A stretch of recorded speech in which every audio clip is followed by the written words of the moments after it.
അന്താരാഷ്ട്ര നാണയനിധിയിൽ നിന്നും, അതായത് IMFൽ നിന്നും ഈയിടെ പുറത്തു വന്ന ഒരു വാർത്ത ഇന്ത്യയിൽ അധികമാരും ശ്രദ്ധിക്കുകയോ ചർച്ച ചെയ്യുകയോ ചെയ്തിട്ടില്ല. അത് എന്താണെന്ന് വെച്ചാൽ, ലോക സാമ്പത്തിക മേഖലയിൽ ഇന്ത്യ 4-ാം സ്ഥാനം നേരത്തെ കൈവരിച്ചിരുന്നു. ഇന്ത്യയുടെ സാമ്പത്തിക വികസനത്തിൻ്റെ വലിയ ഉദാഹരണമായിട്ട് BJPയും കേന്ദ്ര സർക്കാരും അത് നിരന്തരമായിട്ട് ചൂണ്ടിക്കാണിക്കുകയും ലോകത്തെ 4-ാമത്തെ സാമ്പത്തിക ശക്തിയായിട്ട് ഇന്ത്യ വന്നു എന്നുള്ളതായിരുന്നു അവരുടെ വാർത്ത.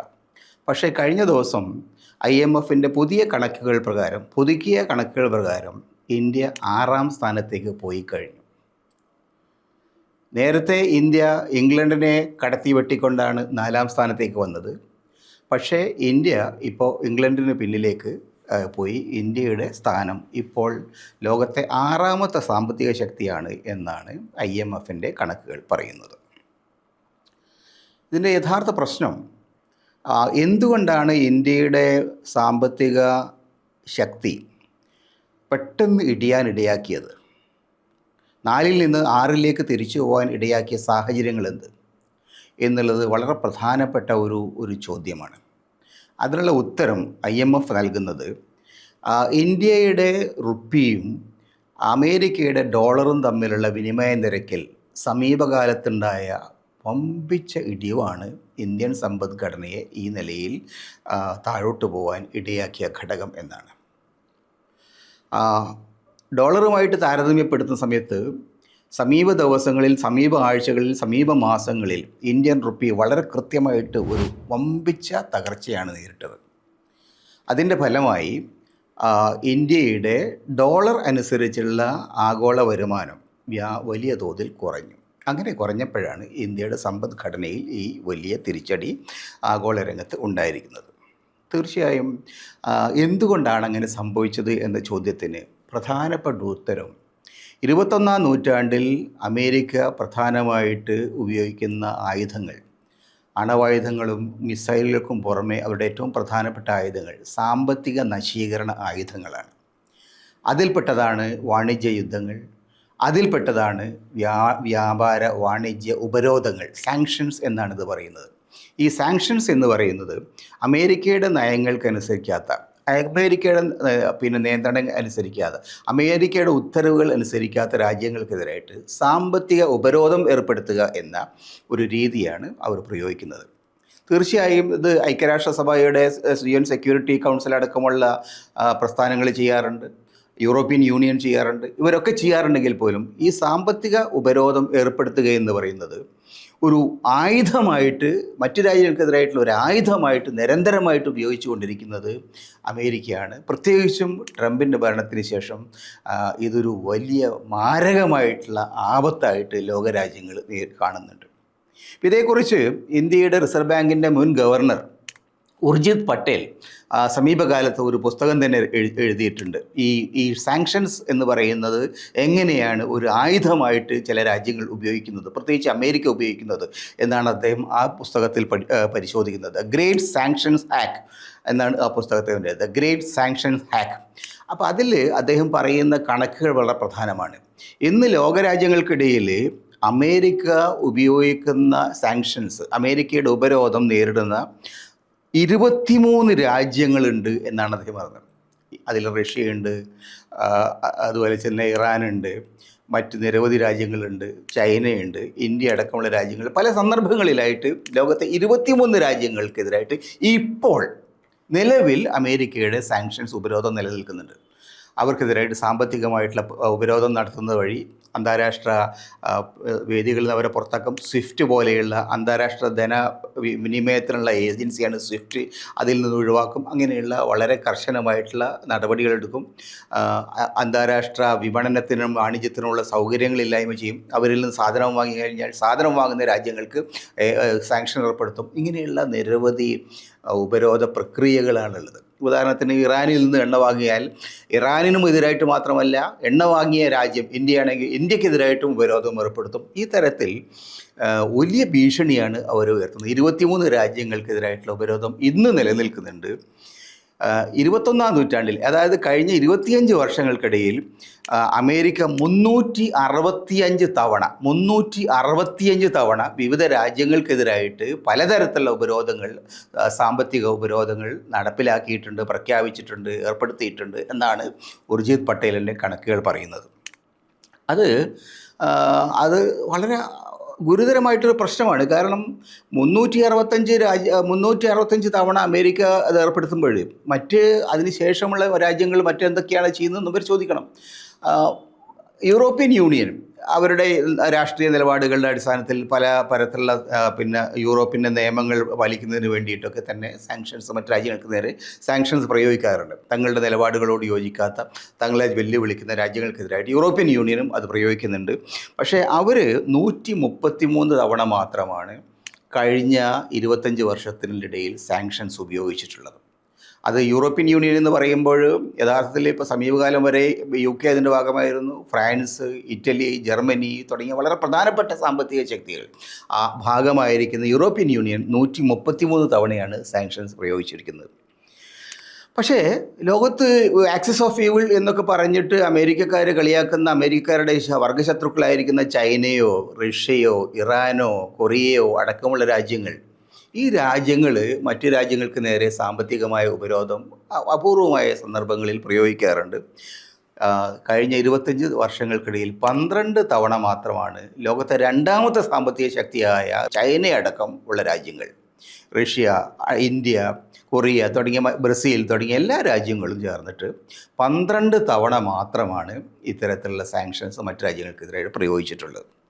എന്ന് വെച്ചാൽ ഈ സാങ്ഷൻസ് എന്ന് പറയുന്ന ആയുധം ഏറ്റവും കൂടുതലായിട്ട് ഉപയോഗിച്ചു കൊണ്ടിരിക്കുന്നത്, അത് ഒരു ആണവായുധം പോലെ തന്നെ നിരന്തരമായിട്ട് പ്രയോഗിച്ചു കൊണ്ടിരിക്കുന്നത് അമേരിക്കയാണ് എന്ന് കാണാം.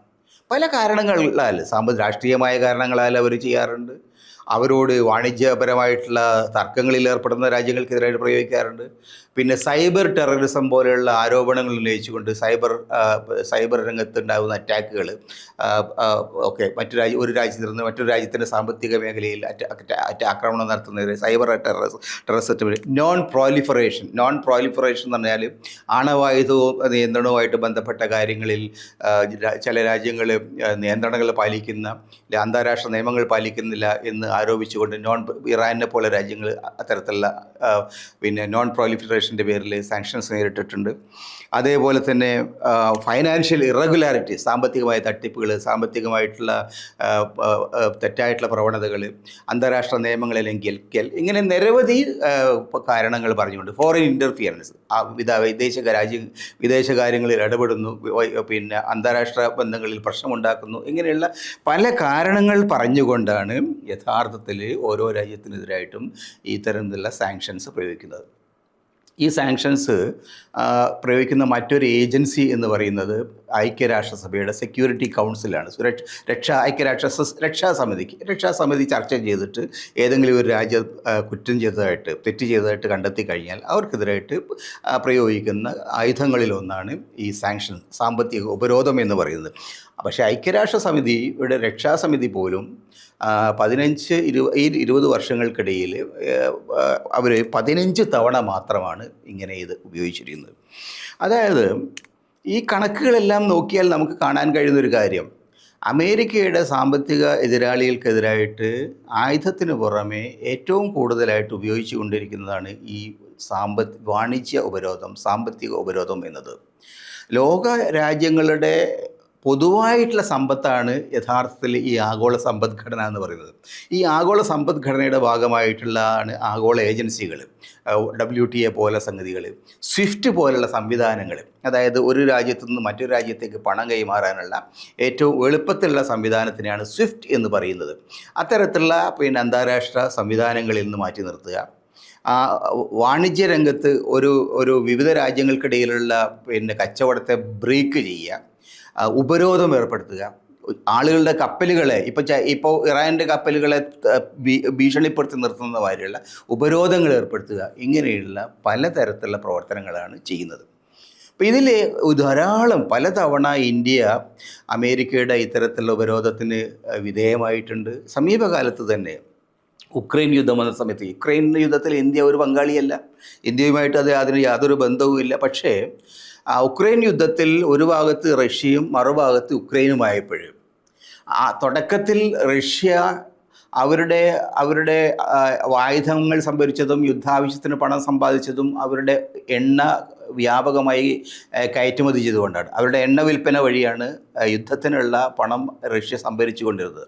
അപ്പം അത് എണ്ണ ചുരുങ്ങിയ വിലയ്ക്ക് കിട്ടുന്ന ഒരു സ്ഥലമായതുകൊണ്ട് റഷ്യൻ എണ്ണ ഈ പ്രത്യേകിച്ച് റഷ്യക്കെതിരായിട്ട് ഉപരോധം അമേരിക്ക ഏർപ്പെടുത്തിയപ്പോൾ ഇന്ത്യയെപ്പോലെ രാജ്യങ്ങൾ റഷ്യയുടെ എന്നുള്ള എണ്ണയുടെ വാങ്ങൽ വലിയ തോതിൽ വർദ്ധിപ്പിച്ചു. അപ്പം അതോടുകൂടി ഇന്ത്യക്കെതിരായിട്ടുള്ള സാങ്ഷൻസ് പ്രഖ്യാപിച്ചു. റഷ്യയിൽ നിന്ന് എണ്ണ വാങ്ങുന്നത് ഇന്ത്യക്ക് അവസാനിപ്പിക്കേണ്ടതായിട്ട് വന്നു. കഴിഞ്ഞ പക്ഷേ 2 മാസങ്ങൾക്കിടയിൽ ഇറാൻ യുദ്ധം വന്ന സമയത്ത് റഷ്യയിൽ നിന്ന് എണ്ണ വാങ്ങുന്നതിന് അനുവാദം നൽകി. താൽക്കാലിക 1 മാസത്തേക്ക് റഷ്യൻ എണ്ണ വാങ്ങാം, അരമാസത്തേക്ക് എണ്ണ വാങ്ങാം എന്ന മട്ടിലുള്ള ചില പുതിയ നിയമങ്ങൾ അമേരിക്ക കൊണ്ടുവന്നിട്ടുണ്ട്. അതായത് ആര് എവിടെ നിന്ന് എന്ത് സാധനം വാങ്ങണം എന്ന് നിശ്ചയിക്കുന്നത് അമേരിക്കയാണ് എന്നുള്ളതാണ്. ഉക്രൈൻ യുദ്ധത്തിന് ശേഷം ഇപ്പം ഇറാൻ യുദ്ധം വന്നു. ഇറാൻ യുദ്ധം വന്ന സമയത്ത് ഇറാനിൽ നിന്ന് സാധനങ്ങൾ വാങ്ങുന്നത് നിരോധിച്ചിരിക്കുകയാണ്. ഇന്ത്യയെ സംബന്ധിച്ചിടത്തോളം ഇറാനും ഇന്ത്യയും തമ്മിലുള്ള വാണിജ്യ ബന്ധങ്ങൾ വളരെ ദീർഘമായിട്ടുള്ള കാലത്തിൻ്റെ ഉള്ളതാണ്.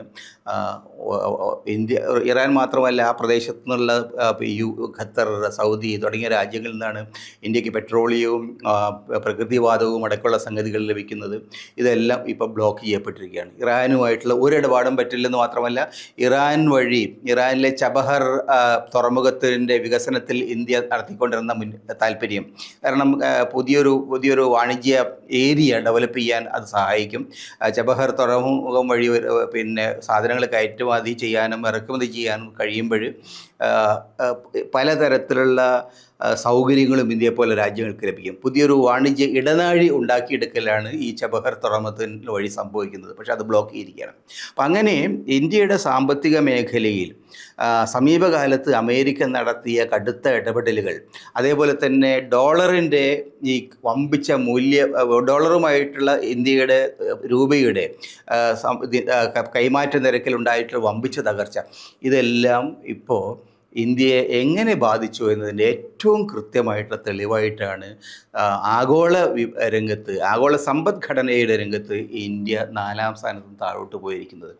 അതായത് ഇന്ത്യയിലെ ആഭ്യന്തര സാമ്പത്തിക രംഗത്ത് വലിയ തകർച്ചയുണ്ടായിട്ടില്ലെന്നതാണ് വാസ്തവം. ഇറാൻ യുദ്ധത്തിൻ്റെ സമയത്ത് തീർച്ചയായും ചില പ്രശ്നങ്ങൾ ഉണ്ടായിട്ടുണ്ടെങ്കിൽ പോലും കോവിഡിന് ശേഷമുള്ള കാലത്ത് അത് ഇന്ത്യക്ക് സമ്പദ്ഘടനയിൽ വളരെ താരതമ്യേന മെച്ചപ്പെട്ട പെർഫോമൻസ് സാധിച്ചിരുന്നു. ആ നിലയിൽ ഇന്ത്യ നേടിയെടുത്ത നേട്ടങ്ങൾ ഇന്ന് അമേരിക്കയുടെ ഇടപെടലുകൾ വഴി താഴോട്ട് പോവുകയാണ്, നമ്മൾ നഷ്ടം സഹിക്കുകയാണ് എന്ന് പറഞ്ഞാൽ അതിൻ്റെ അർത്ഥം അമേരിക്ക നടത്തുന്ന ഈ വാണിജ്യ ഉപരോധം, അമേരിക്കയുടെ ഈ സാങ്ഷൻസ്, അതിൻ്റെ വില കൊടുക്കുന്ന രാജ്യങ്ങളിൽ ഏറ്റവും പ്രധാനപ്പെട്ട രാജ്യങ്ങളിലൊന്നായി ഇന്ത്യ മാറിയിരിക്കുന്നു. ഇന്ത്യ അതിന് കൊടുക്കുന്ന വില, അമേരിക്കയുടെ കൂടെ നിൽക്കുന്നതിന്, അമേരിക്കയുടെ താല്പര്യങ്ങൾക്കനുസരിച്ച് നിൽക്കുന്നതിന് ഇന്ത്യ നൽകുന്ന വില തങ്ങളുടെ തന്നെ സാമ്പത്തിക സ്വാതന്ത്ര്യമാണ് എന്ന വസ്തുതയാണ് IMFൻ്റെ പുതിയ വിലയിരുത്തലിലൂടെ നമുക്ക് കാണാൻ കഴിയുന്നത്. അതുകൊണ്ട് സ്വതന്ത്രമായിട്ടുള്ള ഒരു വാണിജ്യ നയം, സ്വതന്ത്രമായ ഒരു സാമ്പത്തിക നയം ഇനിയെങ്കിലും ഇന്ത്യ സ്വീകരിച്ചില്ലെങ്കിൽ നമ്മളൊരു വലിയ പ്രതിസന്ധിയിലേക്ക് എത്താനുള്ള സാധ്യതകൾ നിലനിൽക്കുന്നുണ്ട്.